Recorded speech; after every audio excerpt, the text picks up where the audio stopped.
Mumbai police ने फर्जी vaccination के मामले में 13 लोगों को गिरफ्तार किया है। 9 लोगों के खिलाफ एफआईआर दर्ज की गई है। फर्जी वैक्सीनेशन के मामले में पुलिस ने खुलासा किया है कि 1 लाख लोगों को फर्जी वैक्सीन लगाकर 6 करोड़ रुपए की कमाई का खौफनाक प्लान बनाया गया था।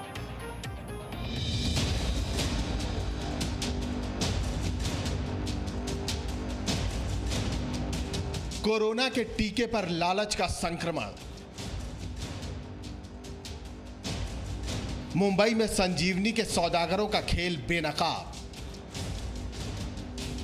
1 लाख लोग, 6 करोड़ की कमाई का खौफनाक प्लान। संजीवनी के इन सौदागरों को पहचान लीजिए। अगर ये अपने मंसूबे में कामयाब हो जाते तो सिर्फ मुंबई ही नहीं, देश भर के लिए बड़ा संकट पैदा कर सकते थे। कोरोना संक्रमण से बचाव के लिए देश में तेजी से वैक्सीनेशन अभियान चलाया जा रहा है। केंद्र और राज्य सरकारों के प्रयास से अब तक वैक्सीन की करीब 34 करोड़ डोज लगाई जा चुकी है। लेकिन अफसोस, यहां भी कुछ लोगों ने आपदा में अवसर ढूंढ लिया है। पहले मुंबई और फिर कोलकाता में फर्जी वैक्सीनेशन के मामले सामने आए, जिसके बाद सरकारें एक्शन में आई। पुलिस ने मामले की जांच शुरू की तो बड़ी साजिश बेनकाब होने लगी। मुंबई पुलिस की जांच में ये बात सामने आई है कि आरोपियों ने 1 लाख लोगों को फर्जी वैक्सीन लगाकर करीब 6 करोड़ की कमाई की योजना बनाई थी। मुंबई पुलिस ने पूरी प्लानिंग को एक्सपोज कर दिया है। इस मामले में अब तक कुल 13 आरोपी गिरफ्तार किए गए हैं। पुलिस ने इस मामले में अब तक 9 केस दर्ज किए हैं। घोटाले का मास्टरमाइंड डॉक्टर मनीष त्रिपाठी है। थाने से एक आरोपी को गिरफ्तार किया गया है। राहुल दुबे और राजेश पांडे को भी पुलिस ने गिरफ्तार कर लिया है। राजेश पांडे को बारामती से गिरफ्तार किया गया। राहुल दुबे ने फर्जी वैक्सीन का उपयोग किया था। 25 मई से 6 जून के दौरान 10 कैंप आयोजित किए गए, जिसमें 2686 लोगों को वैक्सीन के नाम पर सलाइन वाटर लगाया गया। मुंबई में फर्जी वैक्सीनेशन मामले की जांच पुलिस की स्पेशल टीम कर रही है। इस पूरी साजिश का पर्दाफाश करते हुए मुंबई पुलिस कमिश्नर ने कई चौंकाने वाले खुलासे किए हैं। लास्ट टाइम 10 आरोपियों को अरेस्ट किया था। ये 3-4 दिन में 3 और आरोपियों को अरेस्ट किया है, जिसमें डॉक्टर मनीष त्रिपाठी जो मेन इसका सूत्रधार है फेक वैक्सीनेशन कैंप्स का।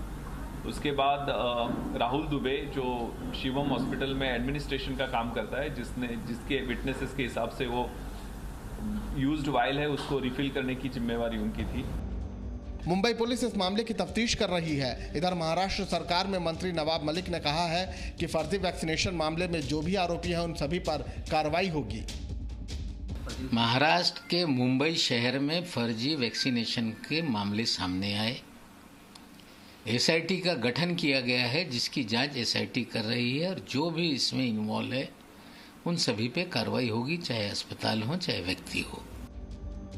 आपको बता दें कि 30 मई को मुंबई के कांदिवली इलाके में स्थित हीरानंदानी हेरिटेज सोसाइटी में एक वैक्सीनेशन कैंप लगाया गया था, जिसमें 390 लोगों को वैक्सीन दी गई। कहानी तब शुरू हुई जब इनमें से किसी को भी वैक्सीन का साइड इफेक्ट नजर नहीं आया। इसके बाद से ही सवाल उठने लगे कि कहीं लोगों को फर्जी वैक्सीन तो नहीं लगा दी गई।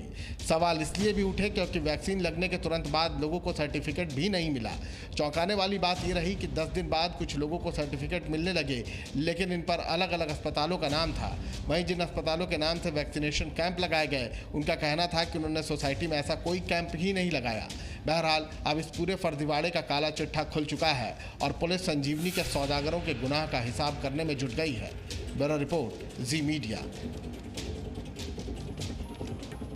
तो संजीवनी के सौदागरों पर अब कानून का शिकंजा कस रहा है। हैरान कर देने वाली बात यह है कि मुंबई में अलग अलग जगह पर 10 इस तरह के कैंप लगाए गए थे। 2600 से ज्यादा लोगों को इस तरह की नकली वैक्सीन लगा दी गई है। 13 लोगों को गिरफ्तार किया गया है। 9 पर एफआईआर दर्ज की गई है। सवाल यह है कि आप पहचानेंगे कैसे कि आपको जो वैक्सीन लगाई जा रही है वो असली वैक्सीन है या फिर नकली वैक्सीन है। राजीव रंजन मेरे सहयोगी मुंबई से मेरे साथ और जानकारी के साथ जुड़ गए। राजीव, 2600 लोगों को नकली वैक्सीन, 10 अलग अलग कैंप, ये नेटवर्क जितना नजर आ रहा है उतना ही है या इससे बहुत बड़ा हो सकता है? इससे भी बहुत बड़ी ये साजिश थी। देखिए, आज मैं उसी सोसाइटी में हूँ जिस सोसाइटी में ये सबसे पहले खुलासा हुआ था कि यहाँ नकली वैक्सीन लगाई गई थी। सोसाइटी के लोगों को आज भी वही चिंताएं हैं कि उन्हें जो वैक्सीन लगाई गई है उसके बारे में अभी तक जानकारी किस तरीके से होगी।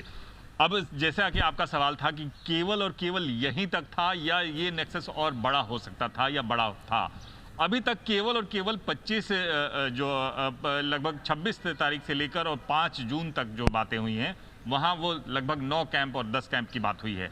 उनमें आपने देखा कि 2686 लोगों को अब तक वो वैक्सीन लगाए जा चुके हैं। लेकिन ये कितना बड़ा रैकेट था, किस तरीके से, क्योंकि अगर ये खुलासा इस सोसाइटी के लोग नहीं करते तो ये रैकेट कितना बड़ा हो सकता था, ये सोसाइटी के लोगों से सुनिए। और सबसे बड़ी बात कि जो इनकी चिंताएं हैं वो थोड़ा सा जान लें। दिनेश जी, जिस तरीके से ये खुलासा हुआ, अभी तक 9 FIR हुए हैं, 13 लोग गिरफ्तार हुए हैं, लेकिन चिंताएं वहीं बरकरार हैं। चिंताएं बरकरार है। आज करीबन 1 महीना हो गया, फिर भी BMC हमारा कोई सॉल्यूशन नहीं ला पा रही है।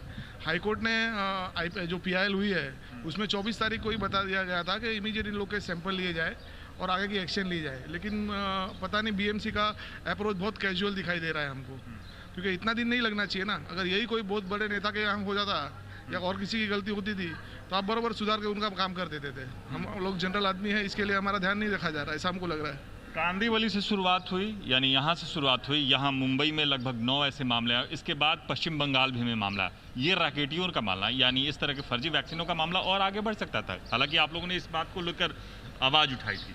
हाँ जी, अभी आप देखेंगे, जैसे हम लोगों ने पहले आवाज़ उठाई और हम लोगों ने पहले FIR दाखिल किया, उसी के बाद सब लोग बाहर आए हैं। उसी के बाद आज की तारीख में 9 FIRs दर्ज किए गए हैं। और अभी आपको मालूम पड़ता है कि इवन कलकत्ता में, शुक्रगुजार है, इधर तो हम सोचते हैं कि हमारे को सलाइन वाटर लिया है, कलकत्ता में तो उन्होंने एंटीबायोटिक्स दिया है, तो उधर तो समस्या ज़्यादा गंभीर है। लेकिन जिस तरीके से कहा जा रहा है कि सलाइन वाटर दिया गया है, लेकिन अभी तक वो चेक नहीं हो पाया है कि आपके शरीर के अंदर क्या गया है। एक्चुअली क्या हुआ है कि ये जो हमारे को सलाइन वाटर का जो इन्फॉर्मेशन दे रहा है, ये मीडिया से मालूम पड़ रहा है। एक तो मीडिया से मालूम पड़ रहा है, और जो पुलिस जो इन्फॉर्मेशन दे रही है वो मीडिया को दे रही है। ऑफिशियल कुछ डॉक्यूमेंट ऐसा आ नहीं रहा है हमारे को कि BMC से या पुलिस से कि ये सलाइन वाटर है। हम जो पढ़ रहे हैं, हम मीडिया में ही पढ़ रहे हैं, और हम लोग इसलिए शुक्रगुजार है मीडिया को कि आज आप लोगों ने इतना इसको मुहिम को चलाया है, तो ये आज ये इतनी स्थिति पे हम लोग पहुँचे हैं। इवन हमारे कोर्ट तक पहुंच गया है अभी तक। विशाल, अगर कहा जाए कि जी न्यूज़ की मुहिम थी कि आखिर इस वैक्सीन में किस तरीके से गड़बड़ झाले किए गए, किस तरह से फर्जीवाड़ा किया गया, इस मुहिम को हम लेकर तक आए हैं। और यहाँ आज भी इनकी वो चिंताएं बनी हुई है कि आखिर उनके शरीर के अंदर सलाइन वाटर गया है, क्योंकि जिस तरीके से पुलिस ने इन्वेस्टिगेशन में कहा कि सलाइन वाटर गया है, लेकिन इनकी चिंताएं हैं कि अगर उनके वैक्सीन की अगर सलाइन वाटर गया है तो क्या उन्हें अगला डोज किस तरीके से मिलेगा, क्योंकि एक डोज इनके नाम पर रजिस्टर्ड हो चुका है और ये इस को ऐप में रजिस्टर्ड हो चुके हैं। लेकिन चिंताएं जो है दिनेश जी, नेचुरल है कि जिस तरीके से अगर सलाइन वाटर है तो आपको वैक्सीन लगा ही नहीं, तो फिर इसके बाद वैक्सीन लेने के लिए क्या तिथि आएगी, किस तरीके से चिंताएं? सर, ये सलाइन वाटर था, ये किसी गुनहगार ने बताया गया है, उसका कितना भरोसा कर सकते हैं आप? पहली बात तो यही है कि उन्होंने बोला है गुनहगार ने सलाइन वाटर डाला था, उसका क्या भरोसा? उसको क्रॉस चेक करना चाहिए सबसे पहले, उसके बगैर समझेगा कैसे? किसी ने बोल दिया गुनहगार ने और आपने मान लिया।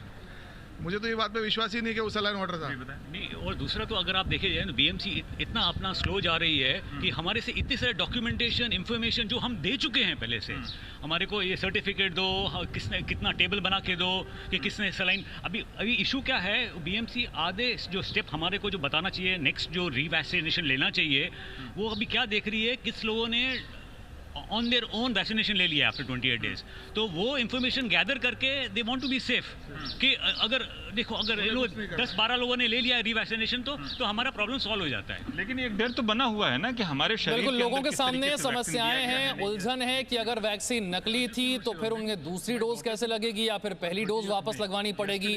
लेकिन मुंबई में इतना बड़ा रैकेट चल रहा था नकली वैक्सीन का, ये अपने आप में हैरान करता है। बहुत बहुत शुक्रिया राजीव इस जानकारी के लिए। Presenting B News app available on Google Play and App Store. Download it now.